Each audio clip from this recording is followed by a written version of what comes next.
Actually আমাৰ হিন্দু মানুহ ওচৰত নাই মন্দিৰৰ কাষত, চব মানে মুছলিম মানুহে ৰক্ষণাবেক্ষণ দেখা শুনা ভাল মন্দ চবেই ইহঁতে কৰি আছে।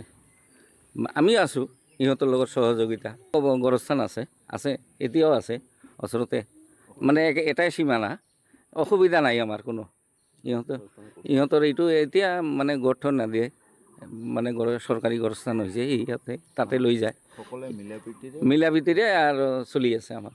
পুখুৰীটো আছে, এতিয়া মানে ৰাজবাৰী পুখুৰী বুলি আমি সৰুৰ পৰাই জানিছোঁ, মাৰ মানে পুখুৰী, এই পুখুৰীতে গা পা উঠিছে। এতিয়া পুখুৰীটো মানে নেৰা নেপেৰা অৱস্থা, মানে লেতেৰা ফেতেৰা হৈ আছে, মানে পৰিষ্কাৰ নাই আৰু। পুখুৰীতে গা উঠা ধুইছে, আমি সৰুৰ পৰাই দেখিলোঁ এই অৱস্থা। মানে পানীত থাকে, বাৰিষা টাইমত পানী জমে। পৰৱৰ্তী সময়ত ইয়াত বাঘেশ্বৰী মন্দিৰ বুলি কয়। এইটো একচুৱেলি মন্দিৰটো আমাৰ চাপৰৰ ঘূৰ্ণিমাৰী গাঁৱৰ মাজত অৱস্থিত।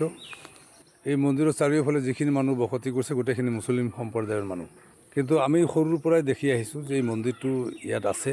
বিভিন্নজনৰ পৰা জানিবলৈ পাইছোঁ বা প্ৰবাদ আছে যে এই মন্দিৰত ইয়াৰ বাঘেশ্বৰী যি তেওঁলোকৰ বিশ্বাস, ইয়াত তেওঁলোকে তেখেতে মানে হেৰিৰ ভিতৰত নাথাকে, ওপৰত কোনো ছাদ দিব বিচাৰিছিলে বহুত মানুহে, কিন্তু তেওঁ ছাদৰ ভিতৰত নাথাকে, তেওঁ মুক্ত আকাশৰ তলত থাকিব বিচাৰিছিলে।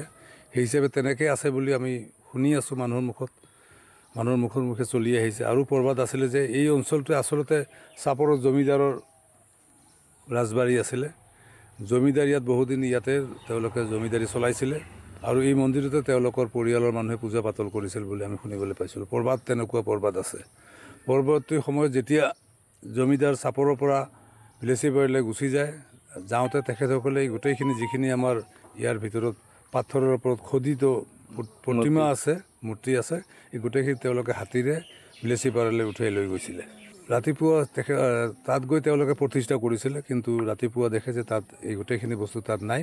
সেইখিনি বস্তু আকৌ ঘূৰি আহি নিজৰ জেগাত, আমাৰ বৰ্তমান য'ত আছে তাতে আহি আকৌ নিজে স্থাপিত হৈছিলে। যদিও এতিয়া আমাৰ বেলেগ ঠাইত কবৰস্থান হোৱাৰ কাৰণে আমি এতিয়া সাময়িকভাৱে ইয়াত তেনেকুৱা মানুহক কবৰ দিয়া নহয়, কিন্তু কবৰস্থান হয়, মানে কবৰস্থান আৰু মন্দিৰ একেলগে আছে। কোনো ধৰণৰ অসুবিধা আজিলৈকে হোৱা নাছিলে, আজিও নহয়, আৰু আগলৈ হ'ব বুলি আমাৰ বিশ্বাস নহয়। যেতিয়া মছজিদত আজান দিয়ে তেতিয়া এই পূজা মণ্ডপত যিখিনি পূজা পাতল চলি থাকে গোটেইখিনি তেওঁলোকে সাময়িকভাৱে বন্ধ ৰাখি আজানৰ পিছত আকৌ পূজা পাতল আৰম্ভ কৰে। এই বাঘেশ্বৰী মন্দিৰত যদিও আমি পূজা নকৰোঁ, কিন্তু আমি কেতিয়াও অৱহেলা কৰা নাই, সদায় আমি সন্মানৰ দৃষ্টিৰে চাই আহিছোঁ। আমি সৰু থাকোঁতে ইয়াত বৰ হাবি আছিলে, জংঘল আছিলে, ডাঙৰ সাপ ওলায়, সেইকাৰণে আমি যাওঁতে ইফালে অহা যোৱা কৰোঁতে আমি এনেকৈ এটা সেৱা কৰি গুচি গৈছিলোঁ। আৰু এনেকুৱাও আছে, আমি দেখিছোঁ সৰুতে যে আমাৰ গাঁৱৰ যেতিয়া কাৰোবাৰ ঘৰত নতুন গাই পোৱালি দিয়ে, সেই প্ৰথম গাখীৰ আমাৰ মছজিদ ঘৰতো দিয়ে। আৰু যিহেতু আমাৰ গাঁৱৰ কাষেদি চম্পাৱতী নৈ বৈ গৈছিলে, সেই চম্পাৱতী নৈত গা ধুই এই তিতা কাপোৰেৰে আহি সেই গাখীৰ ইয়াত থকা শিৱলিংগতো ঢালি দি গৈছিল, আমি দেখিছিলোঁ সৰুতে।